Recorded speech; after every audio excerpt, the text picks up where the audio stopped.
Welcome back, everybody. This is Grace. It has been a big week in Adventure Quest. The donation contest just finished. I'm actually not going to make a video about that. This is about fear changes, but very quickly I'll just say donation contest was fun. I think I gave like 40,000 tokens, 16 billion gold. I'm in top 100 for gold, so I get the off element items, which is exciting. I'm in top 100 for tokens, so I get the weapon set, which is exciting. We'll make a video on those soon. Not quite yet, but soon. But, like I said, we're not talking about that. We are talking about the changes to fear, which if you missed it, fear can now be used on bosses with freedom. It just doesn't stun them. Same with daze, it doesn't stun them. But fear, you can actually eat that fear. Also, I named myself Please Patch Godscourge Destroyer 10x Disease. Yeah, don't worry about it. It was a whole thing. So this guy has freedom, as you can see, and now a lot of people, when we talk fear eating, and spoiler with the shield, pretend you didn't see that, a lot of people are talking fear eating. We're like, oh, you can use Terror Eater, the weapon, and hit the damage cap for 32,000 pretty easily. True, you totally can. The reason that won't matter too much, and I say too much, it will matter, with the bosses, is because most bosses with freedom also have a damage cap. So you probably, without at least a lot of hard work, won't be able to just one-shot bosses with fear. Some of them you can, but it'll be a little harder. That being said, there are two fear eaters that I think now make bosses completely trivial. One is the Terror Shield, which heals you HP and it eats fear. It's quick cast. The other is the Ghost Hound pet, which was a rare Frostveil Golden Gift Box pet, which eats fear to give you SP. You can basically full heal your SP bar pretty easily. So both of those work against damage caps. No matter how much defense the boss has, you can heal yourself as much as you want. And just a quick showcase, what we're going to be doing is a quick cast healing setup on a boss with freedom. I'm just running potency gear. Doesn't really matter what you do. Snarl is a main stat versus charisma save. A lot of things don't have charisma, so you know, like you're really just fine. But Scarecrow Heart Amulet is one, Terror Visage is another. The Frostveil Golden Gift Box set I was talking about, the Jack Claws one, has an energy misc with fear potence. There's tons of options. We're going to Snarl twice, which costs 196 SP each time. And basically, 80% fear for 3 rounds is, I just did the math, it's about 285% melee. Which, in theory, is about 1000 HP. But the thing is, it's quick cast, so we can use as many boosters as we want. We've got Oath of Desire, Scarecrow Heart Amulet, not Scarecrow Heart Amulet, excuse me, Myrmidon Crest. We could use, I think Polala, because it's magic. Let's see, do I have Summon Polala as well? I do. Boosters. And look at this thing, I have no Endurance, by the way. You could use Endurance to boost it too. But let's just see how much it heals. 1300. And that only cost us 400 SP. I did some testing earlier. I was getting between like a 3 to 5x input to output ratio. So I would put in 400 SP and get 1200 HP, or 2000 HP, or 1500 HP. This time I got 1300. But basically, with this item, it's just ridiculous. You know, you can heal so much every turn. And the thing is, 400 SP is a lot of SP, but it's not a lot of SP, you know?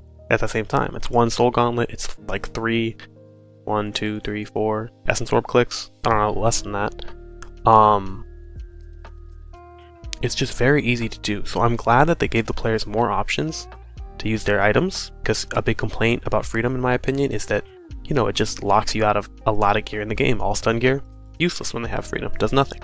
Now, fear gear and fear eating gear can do something, but I think there's a reason we added freedom, and it was to, you know, prevent these types of abuses. And again, I don't think they should undo this change. I think, you know, it's good to have more player options, but this is a notable increase in player power and player options. And so I just wanted to showcase that with this video.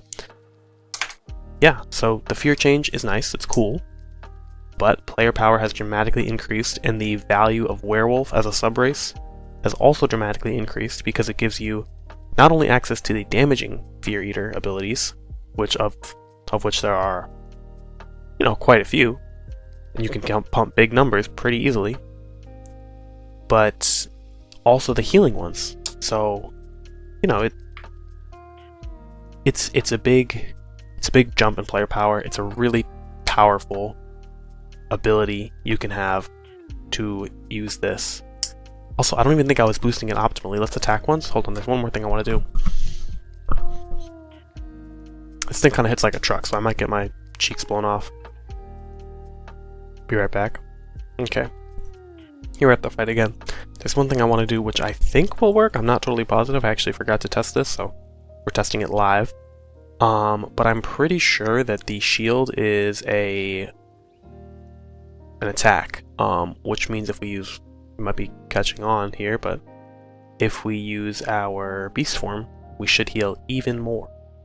And we can just untoggle the beast form right after I put Powwow on instead of Spotter Drake. Let me just fix that. But yeah, so let's inflict 2 fears. Snarl.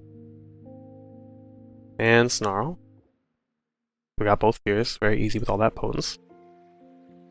Just do 6 clicks, nothing crazy. And what I'm going to do is I'm going to use Polala again. I don't even know if it was magic damage. I wasn't paying attention. I was just yapping, as I often do. But we'll use the heal res gear, of course. Amazon Crest. And we will go become the beast. And now, if I click this, it should be a ludicrous heal. Oh no, okay. So it doesn't seem like it's affected by beast form, luckily. But still, you know, it's a lot of power to give the player. 1300 heal or more every turn for 400 SP. I mean, it's a strong ability for sure. It's a strong ability. But with that being said, that's all I really wanted to showcase. I don't want to showcase the Frostbolt Golden Gift Box rare energy pet because it seems like that would be shoving in people's faces that I have a rare. But then again, this is an informative video, so this is Ghost Hound. He is going to eat fear to heal my SP.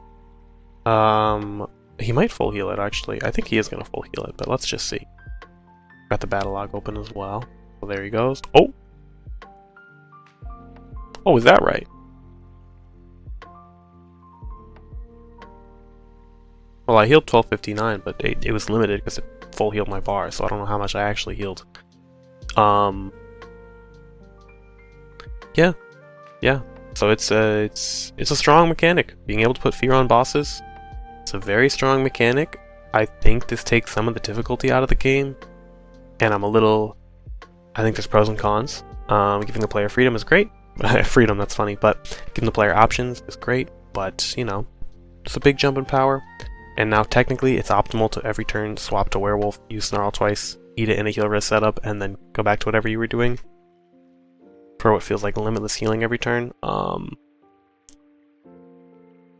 But, you know, hey, is what it is. That's the change. Go and abuse it. If you think it's worth the utility of giving the players more options, sure. If you think it's not, sure. I'm not convinced either way. But I think, you know, worth making a video on, because I haven't seen anyone talk about it. I mean, Ghost Hound people have talked about, but I don't know. I feel like people forget that Terror Totem exists, and it's just like a full heal, or a half heal, you know, it's really strong. But anyways, that's it. I hope you enjoyed, and I will see you later. Bye-bye.